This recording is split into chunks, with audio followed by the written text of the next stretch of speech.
هدى وفريقا حق عليهم الضلالة إنهم اتخذوا الشياطين أولياء من دون الله ويحسبون أنهم مهتدون يا بني آدم خذوا زينتكم عند كل مسجد وكلوا واشربوا ولا تسرفوا إنه لا يحب المسرفين صدق الله العظيم. آیت نمبر 30 اور آیت نمبر 29 اور 30 انشاءاللہ آج ہم سماعت کریں گے. فریقاً ہدا و فریقاً حق علیہم الضلالہ. ایک گروہ کو اللہ تعالیٰ نے ہدایت دے دی. ایک گروہ کو اللہ تعالیٰ نے کیا دے دی؟ و فریقاً حق علیہم الضلالہ. اور ایک گروہ کے لیے اللہ تعالیٰ نے گمراہی مقرر کر دی. ایک گروہ کے لیے ہدایت اور ایک گروہ کے لیے گمراہی. انہم اتخذوا الشیاطین. انہوں نے بنا لیا شیاطین کو اولیاء اپنا دوست من دون اللہ اللہ تعالیٰ کو چھوڑ کر. وَيَحْسَبُونَ أَنَّهُمْ مُهْتَدُونَ. اور وہ یہ خیال کرتے ہیں کہ وہ ہدایت یافتہ ہیں. انہوں نے دوست کسے بنا لیا؟ شیاطین کو. اور سمجھتے یہ ہیں کہ وہی ہدایت پہ ہیں. یعنی وہ لوگ جنہوں نے اللہ تعالیٰ کی دی ہوئی سمجھ سے صحیح کام لیا اور اس کے عطا فرمودہ اختیار اور آزادی کو اس کے حکم کا پابند بنا دیا، انہیں راہ ہدایت دکھا دی گئی اور اس پر چلنے کی توفیق مرحمت فرما دی گئی. اور جنہوں نے اللہ تعالیٰ کو چھوڑ کر شریروں اور مفسدوں سے دوستی اور محبت کا رشتہ جوڑ لیا، ان کے مقدر میں گمراہی لکھ دی گئی. اور وہ بد نصیب اس غلط فہمی میں مبتلا رہے کہ جو کچھ وہ کر رہے ہیں وہ عین ثواب ہے. اور یہ صرف اس وقت کے باطل پرستوں کا خیال نہ تھا، بلکہ آج بھی راہ حق سے بھٹکے ہوئے افراد اور قومیں بڑی شد و مد اور وسوخ سے اپنی گمراہی کو عین حق کہتی ہیں. ان پر گمراہی مسلط کرنے کی وجہ بیان فرما دی کہ انہوں نے خود شیاطین کی رفاقت اختیار کی اور اللہ اور اس کے رسول کا ساتھ چھوڑ دیا اور اپنی منمانی کرنے لگے. ہم کچھ عرصے سے چند ایسے لوگوں کے جو مکمل طور پہ عقل کے پجاری ہیں، جو مکمل طور پہ کس کے پجاری ہیں؟ یعنی عقل انہیں جو کہتا ہے درست وہ اسے درست مان لیتے ہیں. اللہ اور اس کے پیارے نبی صلی اللہ علیہ وسلم کے حکموں کو وہ پس پشت ڈال دیتے ہیں.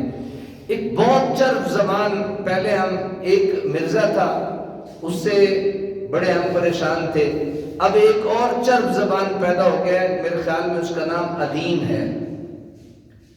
میں حیران ہوں کہ لوگ اپنے دماغ میں موجود عقل کو عقل کل کیوں مان لیتے ہیں، جبکہ وہ بہت بڑے شیخ الحدیث، وہ بہت بڑے شیخ الفقہ، وہ بہت بڑے شیوخ تفاسیر، جو سارے کے ساری محنتیں کر کر کے جنہوں نے کھنگالی کتابوں کو یہ چند کتابچے پڑھ کے اپنا دین، اپنا دھرم، اپنا ایمان اس پہ قائم کر کے ساری کائنات کو غلط تسلیم کرنے اور غلط بنانے کی کوشش کرتے ہیں.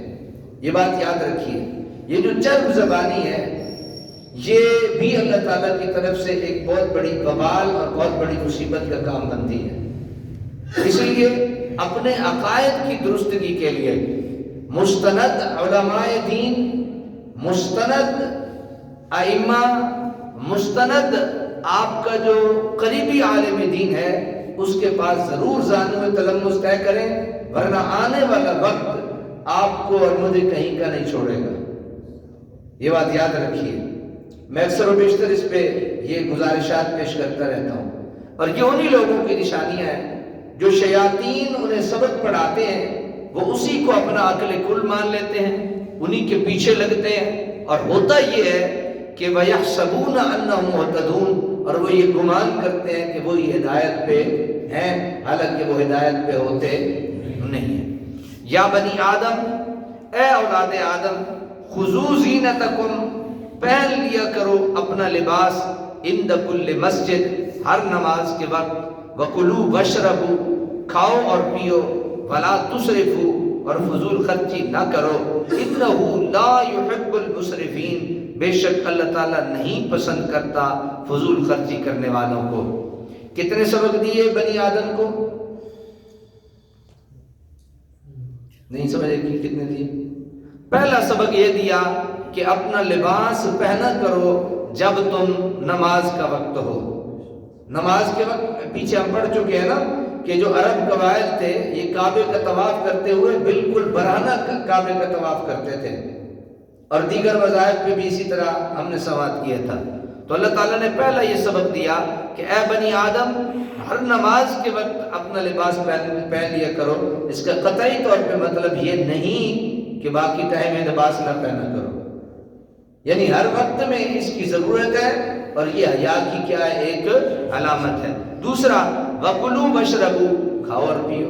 اللہ تعالیٰ نے تمہارے لیے سب کچھ بنایا ہے. ہاں ایک ذہن میں خیال رکھنا، وَلَا تُسْرِفُوا، فضول خرچی نہ کرنا. فضول خرچی بزرگ فرماتے ہیں، بلکہ ایک بزرگ ایک دفعہ بیٹھے تھے، وہ فرمانے لگے اگر تمہارے گھر میں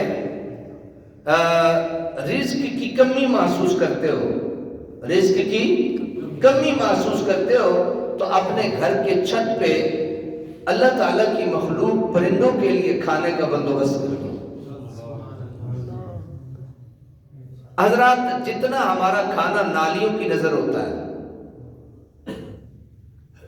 جتنی ہماری روٹیاں جو ہم بچاتے ہیں اور وہ مختلف، میں ایک بزرگوں کا نام نہیں لیتا، میں ان کے ساتھ میرا یارانہ دوستی بھی، مجھے ان کی ایک ادا بڑی پسند آئی.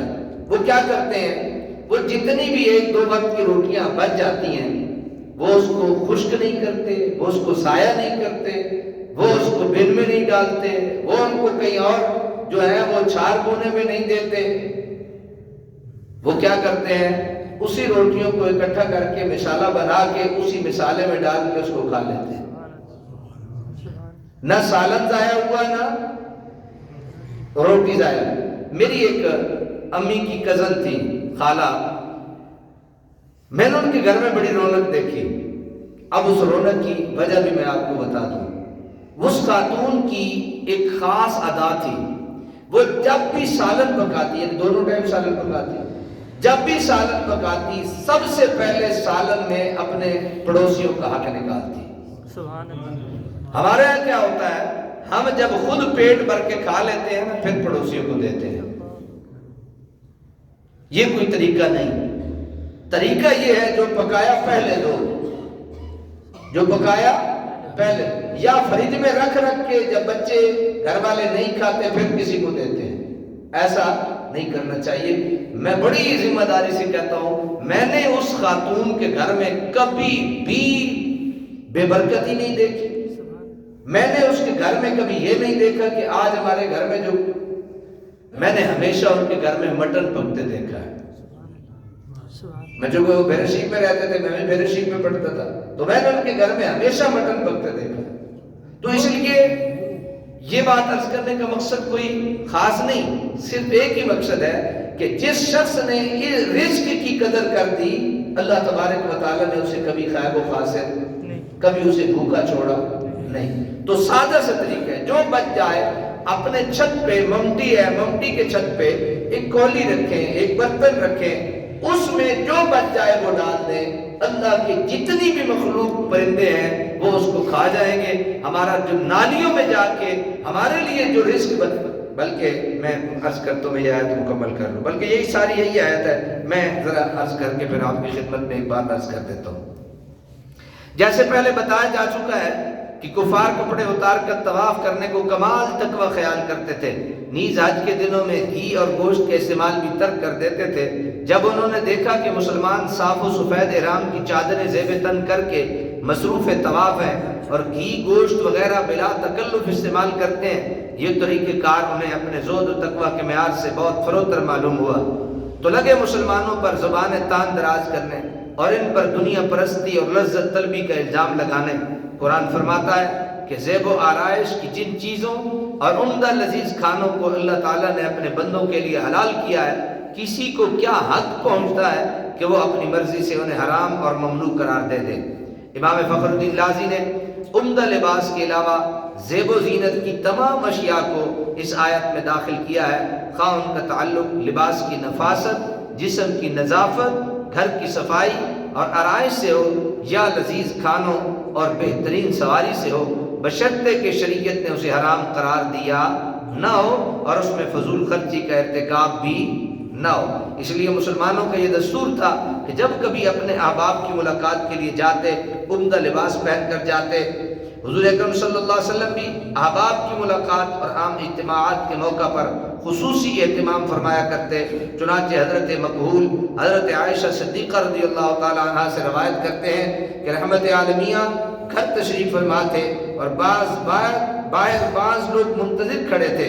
حضور صلی اللہ علیہ وسلم جب باہر تشریف لے جانے لگے تو اپنی ریش مبارک گیسو ہائے انبری کو درست فرمایا، امامہ مبارک کو سنوارا۔ میں نے عرض کیا ہے اللہ کے رسول آپ بھی یوں اہتمام فرما رہے ہیں؟ تو میرے آقا صلی اللہ علیہ وسلم نے فرمایا ہاں، جب کوئی اپنے بھائیوں کی ملاقات کے لیے جائے تو تیار ہو کر جائے، کیونکہ اللہ تعالیٰ خود بھی جمیل ہے اور جمال کو پسند بھی۔ سبحان اللہ، اللہ خود بھی جمیل ہے۔ یعنی کوڑے کوڑے کپڑے نہ پا کے بندہ ٹور جائے میں ٹھیک ہے جی جا رہے ہیں بڑی سے عاجزی ہے جناب، بڑی سے سادگی کوڑے کپڑے اچ نہیں۔ سادگی اللہ نے جو دیا ہے اس کے اظہار کا نام سادگی ہے۔ میں وہ جو اس کو بند کر میں جو